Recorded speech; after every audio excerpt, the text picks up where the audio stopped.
everybody. Welcome back to the Through the Veil podcast. I'm Elle. And Camille. And this is the podcast where we seek to demystify, develop, and celebrate our spiritual gifts all through a faith-based lens. Today we have with us Leta Kaye. Hi, Leta Kaye. Hello. She has numerous gifts, all of her own, which we're going to explore today. She also has an interesting side job teaching people energy work and how to cleanse and clear their auras through the Reno Psychic Institute. Correct. Would you like to introduce yourself? I get to work with a lot of people and super enjoy teaching energy work and aura reading at the Reno Psychic Institute, which is not where I ever expected I would end up, but is absolutely where I was led. That's amazing. Also, she has generously, willingly offered herself up to instruct us a little bit of her knowledge next week during our meetup, our podcast meetup time. So shameless plug, come next Thursday, next Thursday evening.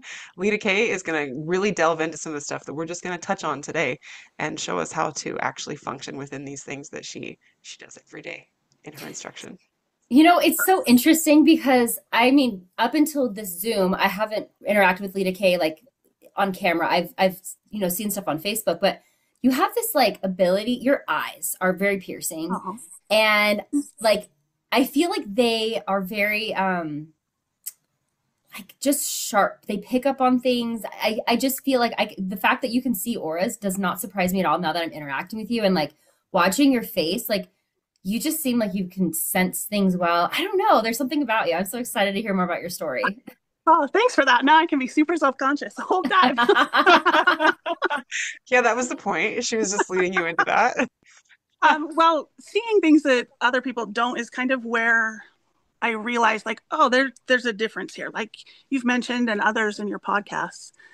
I started my life growing up has a very spiritual basis. My family is very rooted in our faith tradition. And we talked quite openly about angels and spirits, and that we lived as spirit beings before we were born, that we will continue as spirit beings, eventually resurrected once we pass through death. And so it wasn't really so startling to me that I would see spirits or sense them until I started to recognize that some of them were friendly and some of them were not. So that realization that not everybody in the room was concerned about the shadow over there. Like, so I was pretty young, probably 7 or so, when my dad taught me about, like, look, here's a process, here's a system to cast out or send away those spirits that are unfriendly to you. And so, and I, worked that for a little bit, and then you get into teenagerness and you're like, there's just a lot going on. And it was easier to kind of just turn that gift off, to let it come when it came. I have really been blessed to have experiences where I've been visited by my grandparents that have passed on, by others who have loved me, and to feel their comfort and encouragement, often in sacred places or just in quiet time, places in nature where they lived. And those have been so precious to me, to have those interactions and those opportunities. But it really wasn't for a long time that I realized that you can actually develop those gifts. I thought they were just handed out when God wanted them, and which is beautiful. And it seemed a little forbidden to go seeking for greater understanding, for greater knowledge. So I had things. I think the first time as a little kid, there was this craft cloth basket my grandmother had sewn for me. And I wanted it. And I said, Mom, where's my basket? And she's like, you're the oldest of 5 kids. Look around this house. Do you think I know where it is? I don't know where it is. You go pray about it. I'm like, okay. So I had been taught to pray. I went in my room and I said a prayer, pretty simple, I imagined, of where's my basket? And I got an image so clear in my mind of it was on this shelf in that closet with the vacuum in it. And so I told my mom, and when she's like, oh, we have to dig through that closet. I'm like, no, it's in there. I know it is. I know it is. And of course it was. And from a young age, I had that certainty that God can answer my prayers. I didn't always have a self certainty that I was open to it or willing or deserving of it or any of that. Like, that's a whole life journey. But I know God answers prayers in very specific ways. And so that's been an important part of my life, of my growth, of my joy, what it is I like to do, connect and to learn. But I didn't know if I could actively learn those things. Several years back, as I was pondering, I want to understand better. Like, God will answer your prayer. Sometimes that image in your head. Sometimes I'm feeling crazy and tired and like, oh, or sad, or like you have these moments where you're like, oh, God, please help me. And he helps you. Something happens. Like, something actually happens. And I was really starting to ask, like, wait a minute, what is it? What happened? God, how did you do that? Thank you so much. And how does that work? Like, I want to understand. So I started kind of like, it's hard to Google that and trust on any of the sources. And right about that time, I received some validation of the path that I was seeking from a religious leader. The president of our church, our faith basis, he said in April of 2018, I urge you to stretch beyond your current spiritual abilities to receive personal revelation. For the Lord has promised that if thou shalt seek, thou shalt receive revelation upon revelation, knowledge upon knowledge, that thou mayest know the mysteries and peaceable things, that which bringeth joy and which bringeth life eternal. Oh, there is so much more your Father in heaven wants you to know. As another elder taught, those who have eyes to see and ears to hear, to them it is clear the Father and the Son are giving away the secrets of the universe. Like, okay, it's completely legitimate in a faith-based background to seek more spiritual understanding. What are some of the systems of how God works with things? What is this energy? What is spirit? What is universe? How does this fit together with my belief in God as my Father? And so I started to pray about that. How do I search? How do I study? And the Spirit gave me some prerequisites. Along with that counsel, there was some advice of things to add to your life or things to remove from your life to, as you would say, raise your vibration, to be in a place to receive higher understanding. So I began working on those things, and I felt very clearly that the Lord wanted me to be grounded and firm and based in doctrinal understanding in my relationship with Him before I went wandering into the wilds of the woo woo, as people might call that. So I received instruction there were a couple books on doctrine that I felt I should read first, reread all the Holy Scriptures through the Bible and the other scriptures that I use in my faith tradition, and do things that made my life more in tune, more aligned. So that, of course, was a blessing in and of itself. And then I was like, okay, well, that's good, but now what? Another year later, our same leader, the spiritual leader, said, my dear sisters, you have special spiritual gifts and propensities. Tonight, I urge you with all the hope of my heart to pray to understand your spiritual gifts, to cultivate, use, and expand them even more than you ever have.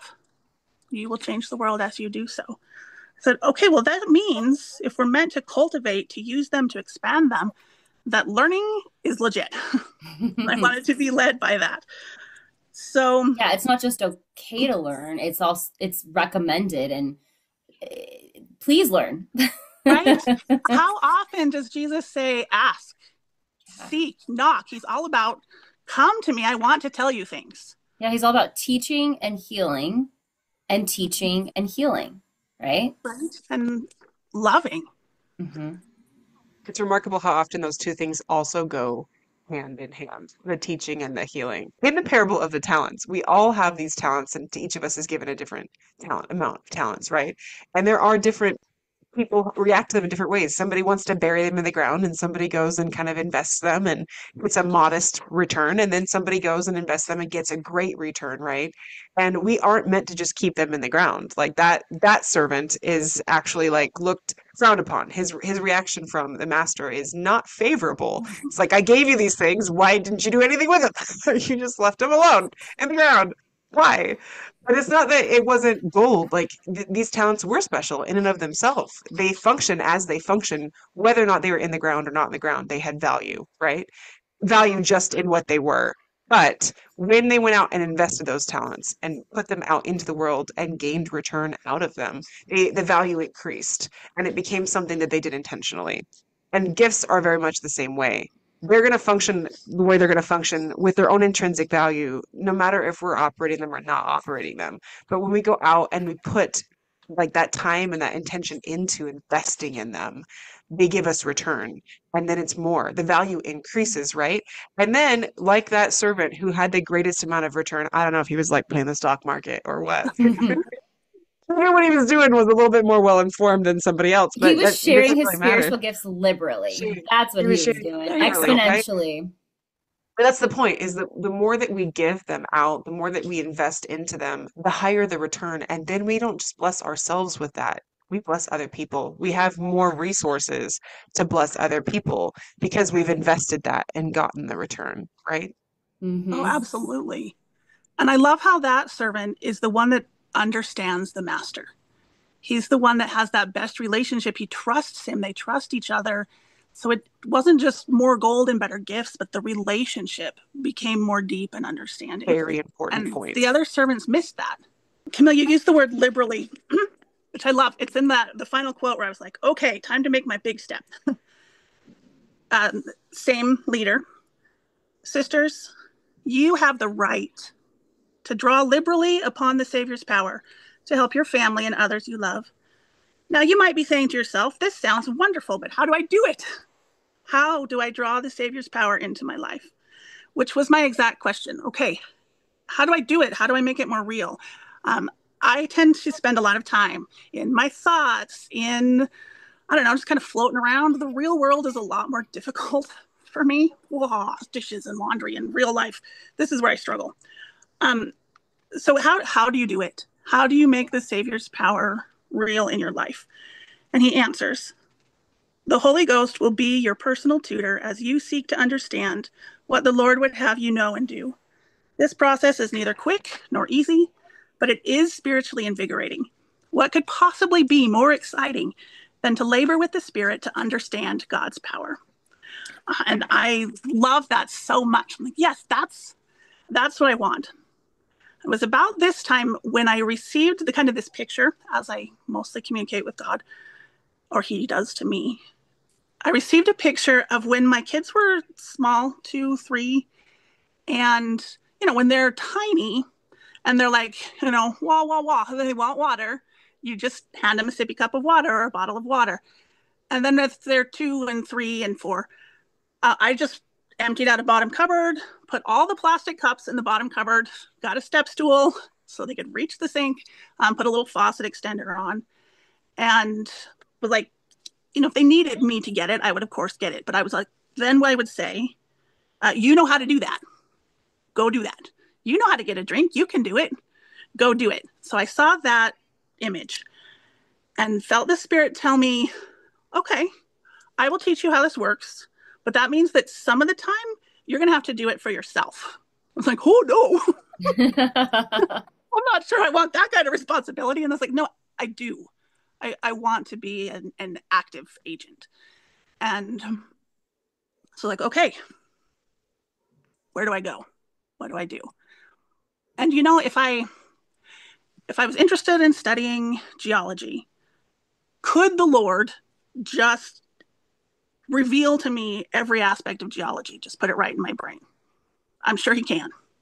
Will he? I don't think so. There are people that he's already inspired to study and to understand and to document and to research. And I feel like if I had that deep desire to study geography, he would send me to a college class with a professor that I would get, someone that would lead me to that.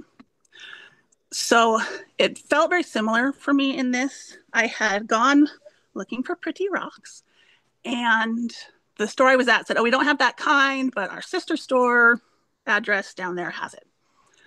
So I drive over there and right up above Reno Psychic Institute. And I'm like, ooh, I don't know if I'm allowed to do that. Like, it's a very loaded word, which is Psychic. part of psychic. Psychic. Mm-hmm. It conjures up a lot of things. I was like, well, I'm just going to look at the rocks. No worries here. So I, of course, found some rocks. But I was like, what do you do here? What is this I'm feeling? What is happening in here? And they explained, well, we teach classes in energy work. Everybody is psychic. It just means your ability, tuning into your ability to see and understand what's not there. And we do aura readings. And we actually have an opening in a couple hours if you want to come back at 4:00 and have your aura read. I was like, do we believe in that? I don't know. But like it felt right. It was something I was eager and excited to do. And the Lord was like, just nudge yourself right over that little cultural worry.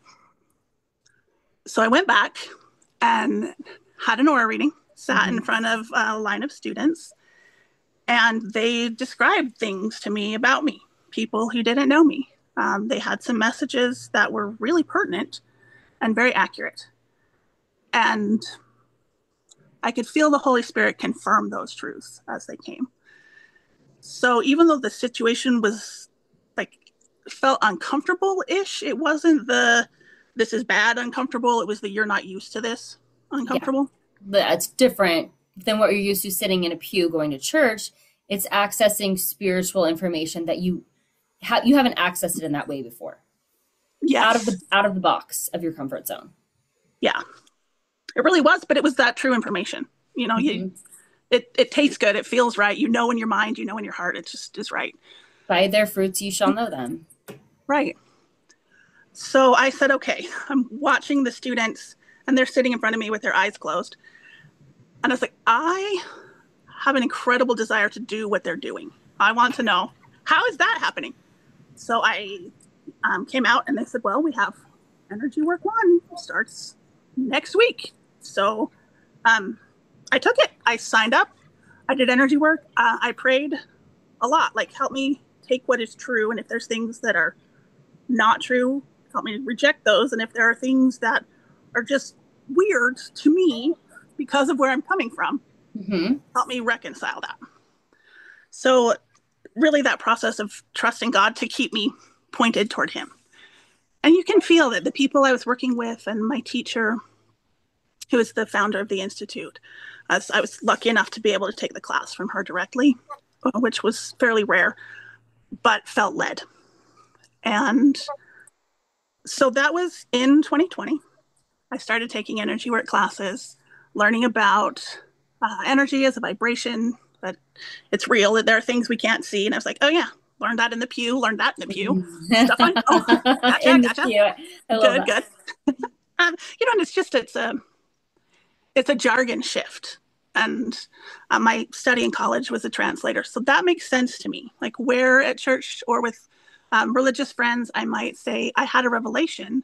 If I'm talking with someone who doesn't come from that frame of mind, it's just as legitimate to say, I received a download, or this understanding came to my head, or different ways to phrase what is the same thing. The same experience. And how amazing that God doesn't just give downloads or revelations to those that sit in the pew. I mean, those that sit in the pew can have them elsewhere as well.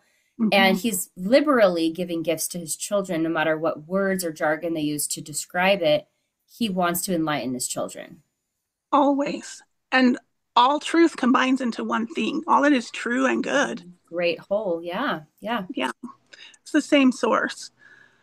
So I started just little by little doing the practices, adding to my regular devotions time to just sit with my grounding cord. I was like, what's a grounding cord? And we'll talk all about that in the meetup. And so I began to incorporate these practices. I took the 6-week energy work class. Next came a healing class. And I was like, oh, again, do we believe in that? Like, I'm not sure. Am I allowed to interrupt other people's space? And as Elle talks about, there's a great deal of ethics and consent, of course. Right. You were taught in a professional environment. This isn't just in someone's backyard where they're making it up as they go along barefoot, right, sitting, crisscross applesauce. It felt very safe. It felt safe. And, like, I can rearrange my own furniture, but I don't walk over to your house and be like, oh, hi, Camilla, I think your couch should be over here. That's not nice. So I got some answers on that and took the healing course. The principle that RPI, Reno Psychic Institute, uses is heal the spirit, and the spirit heals the body. When we begin to remove energy that is not our own, then we begin to feel better. And I'm like, oh yeah, learned that from my therapist. Not words, but like that's not your problem, honey. Truths from different sources, they're all culminating to this beautiful bouquet of flowers. Yes. Oh yeah, it turns out if I set my aura edges, I feel better when I have boundaries. Oh, I've heard that before, different ways. And for me, this way works because it's very visual. And that's You're very visual. Yeah. So someone else, and I have a big fan of therapy, may learn that in a very clinical setting. Have your boundaries. Don't take other people's problems with you. And that may be what they need. For me, I needed the visualization of like, where is that problem in my body? Oh, I'm feeling that in my left shoulder. And then you're like, let me take it out and look at it. That's not mine. It doesn't match my energy. And you just let it go. For me, that was incredibly healing. So I took energy work 2 after that, and then signed up for what they call their clairvoyant program. So I began to have the opportunity to sit in a line with my eyes closed and have someone come in and tell them things about themselves. They're like, well, that's kind of bold, but I'd done it before. I'd had experiences in sacred places where the Lord would say, go tell this person such and such. You're like, really? Because they're sitting over there real quiet, like, but just go tell. Carry the message. So this felt like a natural step for me, just again, deliberate, investing the time in it to sit and learn, how do I work with my third eye? How do I clear my energy? How do I get in tune with, what was that you said, Camille, like that spiritual center of understanding, just pure knowledge. I was surprised by how much also I came in with. I mean, I kind of think everybody does. You walk into a room and you kind of sense, are we happy? Are we sad in this room? Are these people going to be friendly or are they going to be mean? I mean, we all went to high school. There's some tuned sense of like, who am I going to talk to? And who am I going to avoid? Or you walk into a hospital and it feels like a hospital, or come upon a sacred place and it feels like a sacred place. The trick for me in most of this, as I have used the word feel like 9 times there, is that with the clairvoyant program, it's really about coming out of judging from your feelings and your senses, your ability to sense energy, and coming into seeing it, which is a lot more neutral. When we're in our heart space, we're working with heart things. Judgment. Yep, judgment. Love, relationships, complication. When we're in our emotions space, we're dealing with all of the emotions. If our knee is sore, we're just thinking about our sore knee. But when you come and find yourself centered in the center of your head, and in what in other jargon would be called your 6th chakra space or your third eye, there's a neutrality there that allows you to see things without being in the middle of them. So it's a perspective shift. I don't want to live there all the time. I like being in my heart center, but to access that space and to train in it very specifically for a couple of years has been really amazing. and you get a chance to see somebody. It's so profound to me, the value, the depth, the beauty of each soul. Yeah, that shared humanity, and it's like connecting to their higher self, their divinity. Yeah. I think it's so interesting how you're saying that it's not a place of judgment because you're seeing No, something for what it is. You're not saying this is good or this is bad. right? Factual. It becomes factual. It's This is what it yeah, exists as. Mm-hmm. yeah, it's exactly. It's just it is what it is, and I think that's really valuable because sometimes when you can see things without the emotion attached to it, you can see like how it educates you, how it how like I think of I liken this to the life review. When someone passes away, they have a life review. And it's not done in a way where it's like you made all these mistakes, you suck. It's more like this is instructive and this is how areas you've grown, areas you still need to grow, and what do you want to do about it? Do you want to continue to grow? There we have resources for you on the other side. You can grow by offering service. Do you want to help people on earth? Like you're going to learn things vicariously through them. It's instructive. It's not just good or bad. It's this is education for you, right? And it's more like it's a starting point, right? It's not like a way of judging like you're just the worst and you're just gonna go to hell because you know you didn't try your hardest. It's more like it's a safe place to just explore what their experiences were and help them go where they want to go. And that kind of clarity is really helpful in decision making. Mm-hmm. That's one of the things I think that is really charged in that word psychic is what about my own choices? And we leave a space at the end of the reading to let them ask a question. What would you like us to look at the energy of? And there's tools that I direct the students through, that I, of course, learned from my teacher to look at what the energy is. But they may say, I'm having this pain in my side, or I'm thinking about getting a different job if I went that way, or if I went this way, or in this relationship, I'm kind of at a crossroads. I don't know. And we're very clear ahead of time. We're not going to tell you what to do. There's, in psychic jargon, it would be karma. We would call it maybe agency. There's a responsibility that we have to make our own choices. That ability to just be autonomous and connected, our will, is so important. And so, like, we're not going to say, oh, well, I looked at that and you should clearly dump the guy. um, but you look and you want to say that, but again, very conscious of not judgment and keeping your own feelings out. Like, okay, what I'm seeing when I look at the two images of you in these different positions, um, this energy is light. There's some green in it. Your feels progressing.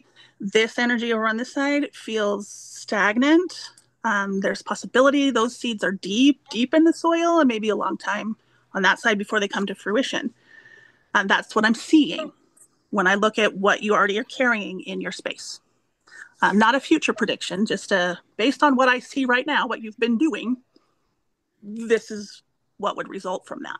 Mm-hmm. I love that because when you dig into like the actual root meaning of the word psychic, because not as we perceive it maybe necessarily today modernly with much baggage and thought about what that means and what it does and what a psychic is as a person. The word psychic is from the same root word as psyche, which is a Greek word, which I won't try to pronounce because I don't speak Greek, but it means the soul or of the soul. And one of the main definitions of psychic, like psyche, is relating to the human soul or the mind. And so it's not necessarily future seeing or fortune telling, though that is what we associate with it today. Mhm. It is clear seeing of the self, of maybe someone else's self or maybe your own self, and connecting with that soul or that spirit body or that spirit mind, Mm-hmm. And which is don't, what you're describing right there. right? And we want that for ourselves. Like, it's really neat to talk to someone else and see what's going on in them. But I'm like, okay, what's happening in me? What can I understand? What am I trying to learn? Is what I'm doing actually going to lead where I want it to? Yeah. Right. Ella and I have been talking about this recently, how in our own sessions, there have been, or at least for me, I can speak for myself, there's been people experiencing things in sessions where I can relate to it, like, oh, something like this just happened to me. And the messages that are coming through the veil from their loved ones are not only instructive for them in their lives, but it's teaching me something I need to learn in my life right now. And that's when you know there's that synchronicity of I was supposed to meet with this client around this time. It's relevant to them and it's relevant to me. That ability to see things clearly. And then I want to ask you as well. So when you're giving one of these sessions or readings, are you seeing like with your actual physical eye, or is it with your mind's eye? Oh, Your good question. spiritual eye? Like, are you looking at me and like, Camille's a purple aura behind? I see it clearly. Or is it something that you see in your mind's eye? Most of the time for me, it's mind's eye. Occasionally I do see, before I had studied any of this years and years ago, and I was like, whoa, that lady is a huge blue, I guess, aura. I guess that's what that would be. Weird word. Blueberry. So sometimes I have seen it. That is much more rare for me. It's more of seeing with a spiritual Objective. eye. Mm-hmm. Yeah. I remember being a kid and I would be sitting in the pews at church, and there's people that are sitting on the stand where they're going to come and they speak, right? And so you're just kind of staring at them for like 45 minutes to an hour while they're just sitting up there. And I would notice as a kid sometimes like a yellow haze behind their head, and I thought that was normal. And I also just thought it was because my eyes were like, they're just sort of focusing and getting blurry and I'm seeing colors because I was a daydreamer as a kid, right? I could check out. So I just thought, I was like, oh yeah, I'm seeing the hazes, I'm seeing the blurs. It's just, but then as I got older, I don't see them anymore. And I'm like, that was actually something. I was seeing something. That was an experience. You're a little We don't know. now. You're like, dang it. I know. I wish I like really appreciated it, that I had that ability, and I would have to work. Well, if you wanted to develop it, yeah. Because this is your specialty, and I feel like a lot of people are really curious, particularly about the area of the aura. And when people start talking about seeing things clairvoyantly, this is one of the main things that comes up. Is like, what do you see in people? Like, and the aura is just the electromagnetic field that we produce out of our own energy, our own spiritual body, right? And so it's like it's actually accessible to all of us all the time, like really. And there's a lot of curiosity, and there's actually a lot of information about how people will can develop that. What would be your main tips for how people should focus on developing that if they want to pursue that? That is where we focus a lot because it's what shows.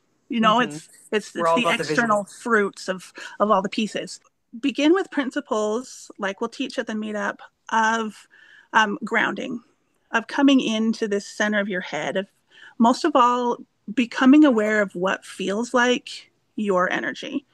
We describe that in this case as a gold sun that's located above your head that contains your vibration, which, we're all totally unique, this whole combination of this exact thing.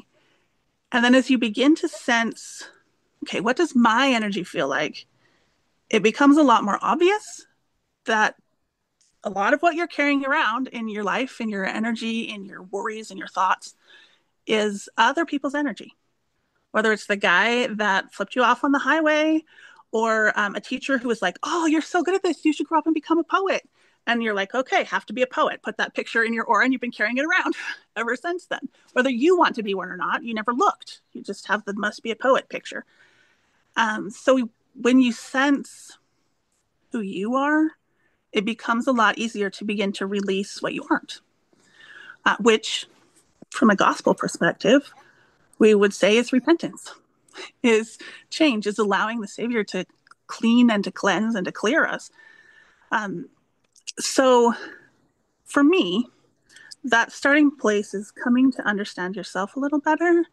And the mechanics in this case is a series of guided meditations. So of course, this can be done in many, many ways. You just Google spiritual woo-woo wilderness. I've never actually Googled that, so if something bad comes up, don't blame me. But, Take no responsibility for the outcome of that Google search. Disclaimer. But there are a lot of techniques. The mode used at Reno Psychic Institute was not what I was expecting. It's very embodied. For me, all of my spiritual stuff tended to happen, I don't know, somewhere above my head, or feeling like in a different world, like seeing with your spiritual eye a different space. And the principle here, this grounding basic principle, which has its parallels in my faith tradition, is that the body itself is a powerful thing, that to be a spirit embodied at this moment, having these earth experiences, has a great deal of power and importance in it. And so rather than floating off and doing your meditation way far away, although there are trainings for that, but to begin with, to bring yourself really, really into yourself, to let your body be both an instrument, an indicator, and a tool. So when I feel grounded, or when further in the class we begin to draw earth energy through the body, you sense it physically, which also was a surprise. I'm sitting there and the teacher's like, all right, so she explains how to do the earth energy. And I'm like, okay, this is great. This is great. I'll just do that. And then I could feel my body react to the energy of the earth that I was connecting to.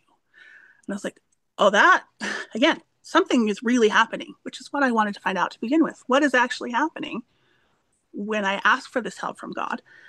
And you're like, okay, it feels this certain way in my legs. It feels a little different in my one leg. Like, what's happening? And you realize, oh, I've felt that before. When I've been on the beach, or that time when I sat in the forest for a while and let the rest of the group hike on without me. Our body naturally engages and communicates with our spirit and with the energies around us, the vibrations, the spirits, the truth around us. And so this modality is very embodied. Come and be in your head, sense what's happening in your body, let that guide you. Where does it feel heavy? Release from that space. So once you can get a shift, the phrase that I repeat almost constantly to my students is awareness brings choice. Once I know that I have an aura, I can choose what to do with it. One way or another, I chose to let in whatever is in there. I mean, not consciously at that point, but that was my choice. So I can consciously choose, I'm not carrying that anger energy or that resentment, or you know what, let's just make it so the guy that flips me off on the highway, that's just going to bounce right off. Whereas before, I would carry that all day. Like, you spend the rest of the day like, I'm a bad person who inconveniences people. I'm a bad person. Or being angry. That's even more destructive. Is like, oh, I'm a horrible person, and I'm so mad at him, and he ruined my day, and now I'm gonna be mad at everybody else. Well, somebody's mad at me, which is like even worse. And I'm like, wait, I don't have to carry that. Visually, in this kind of a meditation modality, I can just move it. I don't have to have that. And so as you then become aware, awareness brings that choice. How do I want it? What would I like to be? Do I feel like being prickly or soft today? Which we know we naturally do. When you choose, you choose. Like, we'll talk about this in Meetup. When your 4-year-old becomes a 3-year-old, 3/4, becomes very aware of their wardrobe, they are not content to let you just put on whatever pants you decided that morning. They're going to pick the pants. Right now. You cannot convince her otherwise. She has to wear that outfit. That is the outfit, because she has awareness and she knows she has choice and she wants the choice. We want the choice. And so it's opened me up, this journey for me, to a greater realization of who I am, what I want, how do I block myself? How do I connect with my Father in heaven? How do I be in alignment with spirituality? This does not mean that my life is all super easy. I will be going along and like, I'm having a horrible day. I'm like, oh, right. I have tools. Have I grounded today? I have not. Did I pray today? Well, I threw one that direction as I ran from the house late. Life is still hard, but it's more manageable for me with this set of tools. Yeah. Something I wanted to ask that I've been wondering as you've been talking, has there been any pushback from your religious community, or even not maybe your community, maybe just people that know you, friends, family that are questioning your choices to venture off into learning spirituality in a different from a different congregation or a different Right? modality. The What wrong has there been people. any pushback? What is that? How has that been for you? That's been that's been really interesting for me. I think my first pushback was myself, Oh, my own expectations. Like, that is very, very relatable. Yeah, I you can know, understand that. can I walk into something that says psychic on it? Can I walk into that building? Can I let somebody look at my aura? But I've had other experiences at church where people have told me things through inspiration. Like I was like, oh, okay, connecting from what feels weird. Um, this example for me really, really clarified what was happening. This has been years ago. My aunt and her family started a wedding chapel in Vegas. And my mom was like, wait, do we believe in that? And my dad was like, marriage? Yeah, Matrimony? Sure. yeah, we do. um, but the all of the connotations that come with it, like that's not how we do things in the way that you have lived your life and our set of experiences kind of just sets us in our own path. There was another day I was talking with my sister years ago, like, what are you going to feed your family this week? And I was writing down my grocery list, and she said something like, oh, there's this really great recipe.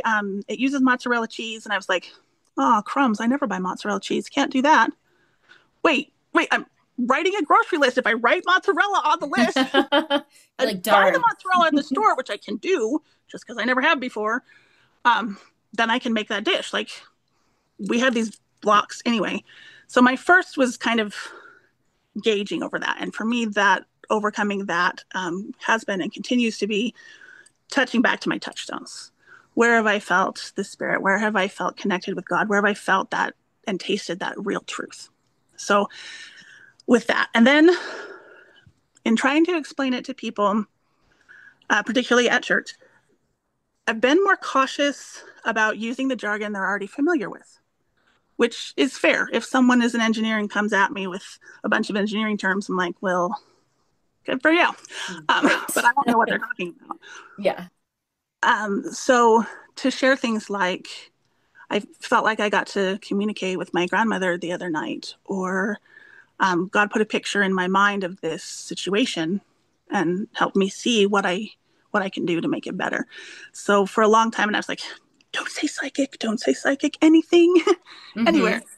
Mm-hmm. But as Elle said, it's about of the soul. There's more than we can see. There is. How do we connect with that? So that like, wait, do we believe in wedding chapels? I was like, yeah, we believe in marriage. Do we believe in Um, souls? Yes, we do. Do we believe in yes, we do. intelligence? Do we? Yes, we do. Right? Do we believe in energy? And I was like, ooh, like, and then the scriptures would come to mind. The Lord God doth work by means to bring about His purposes. I was like, yeah, that's what I was asking. Repeated opportunities to to gain and to understand. I don't want to run into people's preconceptions, so I try to come and convey to myself what I'm learning, what has been beneficial to me, if it comes up, or feels like it should, in a way that is approachable and Mm-hmm. accessible to them. A way Um, that would build bridges versus cause barriers. You're not trying to be right, abrasive. You're doing it right. from a more diplomatic place. When people check in, leaders are like, "How are you doing? What are you doing in your life? What's happening? Are you connected to God?" I'm like, "Well, I am teaching classes, which I will say meditation classes." At Reno Psychic Institute, and their eyebrows like way up. Do we believe in that? The soul, yeah, we do. Mm-hmm. We do. So there's a little bit of walking outside the lines, but I also still I believe in the lines, and this path may not be the path for everybody. Like I was saying before, you can learn about boundaries and releasing in therapy, in a psychology class, in the scriptures. There are amazing. God is so good. All of the truths that we need come from different perspectives. When I was like, what what is it that happens, for example, during the sacrament? Why do I feel so changed and different as I'm applying the atonement of Christ? And I'm like, oh, as I'm looking with these senses I've been blessed to develop, there is a natural grounding that happens. Like Mm-hmm. when you're at the beach, or there's a natural release in the body. You can feel the release in the congregation as they think of Christ and his power. And so all the benefits God has for everybody. If you want to experience them in this way, then that for me, that's just super fun. I Well, and it like, seems like it's enhanced your experience in the pews, as we're saying in this episode. It seems yes, like it's enhanced your spirituality so that you appreciate or get more out of maybe your ritualistic religious practices. absolutely. Absolutely. To see another layer, which is Mm-hmm. where I started asking anyways. God, how do you do that? To me, like that's miraculous. That's amazing. How did you help me feel better when I was feeling so guilty? Mm-hmm. And then I'm even more amazed when he says, well, part of it looks like this. Like when you're in kindergarten and they're like, this is a flower, these are the petals, this is the stem, this is the leaf. And then, third grade or something, you start learning bits of chlorophyll and the roots and all the pieces. And then you can be a biologist and learn every tiny speck of the entire plant. But I feel like I'm a lot in like, oh, look, a stem. I saw a stem out in the wild. Oh, look. Thanks for showing me the stem, God. The petals are so pretty. Yes, that's the level I'm at. But it's just fun to see that at all, and to feel more than anything this certainty that he knows his children, Mm-hmm. that each one of us, each one of our paths is so precious to him and so guided, so tenderly nurtured, surrounded by forces that we mostly don't see, but that are real in every way. His power, his love, his mercy, his ability, and willingness to direct us, to love us right exactly where we're at, and still guide us in a way to progress. It's I keep getting stuck with beautiful. It's beautiful. Yeah. Well, this has been a beautiful opportunity to interview you. I am so glad you came on today. I'm excited about the meetup next week. You're going to be our featured guest, our speaker, and I'm excited to hear. I feel like this is like, the groundwork of what we're going to be talking about next week. So just thanks for being here with us, being willing to be a part of our community. Just for everyone listening and watching, if you want to get more involved with our community, we have a Facebook group. You can get more information on our website, which is throughtheveilpodcast.com. Excited. And if you guys want to join the podcast meetup next week, you can join. First, you're going to probably want to get the link for that. It's going to be on Zoom. So join our Facebook community. You can get the link for that on our website. Again, it's throughtheveilpodcast.com. All right. See you guys next time. Bye. Thanks, Camilla. Now. Thank you.